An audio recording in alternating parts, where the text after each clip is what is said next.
Elden Ring can be beaten from a completely new game in under 4 minutes, and today we're going to go over the world record speedrun set by Hypersomniac and explain how it works. Starting off, you need to pick the Vagabond character without making any changes. This is because you will get access to heavy armor without having to find any. Then you need to immediately unequip the halberd so that you will have medium load armor, and pick up the finger and enter the Chapel of Anticipation grounds. When you open the door, you need to instantly exit out of the game and reload to skip the animation. This is faster since in-game time is what matters. Then you need to do an incredibly precise trick called a zip. By holding block and then waiting for at least 129 frames and then walking forward exactly enough frames to equal 139 frames, you'll go insanely far. Different equipment loads and different combinations of blocking versus walking get different distances, but to keep things simple, it's ridiculously hard, which is what you'll be if you ever hit this trick.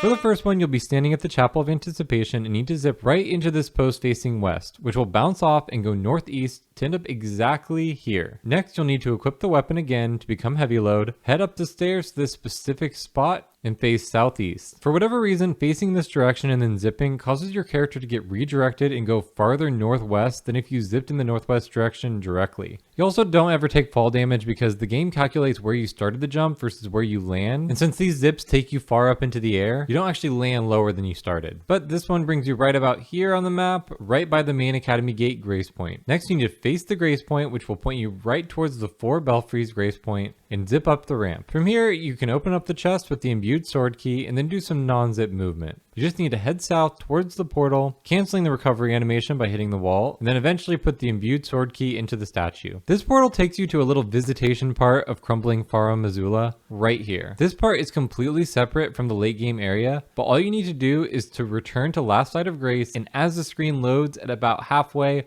Alt F4 out of the game and restart. Since you never visited a site of grace and exited out of the game, Elden Ring doesn't really know where to put you, but since you were in Crumbling Faro Missoula, you'll be placed in the main section of the late game portion, effectively skipping 80% of the game. Next, after getting a quick zip to save some runtime, you need to set up a super precise zip against this pillar that will redirect you north and right on top of the Malekith boss. Once you're up here, you'll need to do a mega zip, which is same as a regular zip, but has a different timing, but this one makes you go way farther. This will despawn the Malekith boss room, and therefore this kills the beast clergyman, who is the first phase of the boss. Even though you don't take fall damage, the game has a failsafe where if you are falling for too long, you will just die. This timer can be reset by attacking, and so that's what you need to do to spend enough time to actually despawn the room. But killing the beast clergyman causes a cutscene to play and teleports you to the boss area. However, you still need to actually enter the boss area to get credit. So you'll need to zip out, enter the Malekith boss room, and then mega zip out again. This despawns the boss room again, killing the Phase 2 Malekith and progressing the game automatically to Leyndell Ashen Capital, which is the very last section of the game. Then you'll need to zip towards the tree at precisely this angle and land right next to the Elden Beast boss room. From here, you just need a mega zip, which despawns the arena and kills the Elden Beast. It also kills Phase 1 of the Hoarah Warrior and teleports you to his Phase 2. But it doesn't matter because the Elden Beast is already dead and you are placed on the stone platform and become the Elden Lord in just 3 minutes and 57 seconds without attacking a single creature.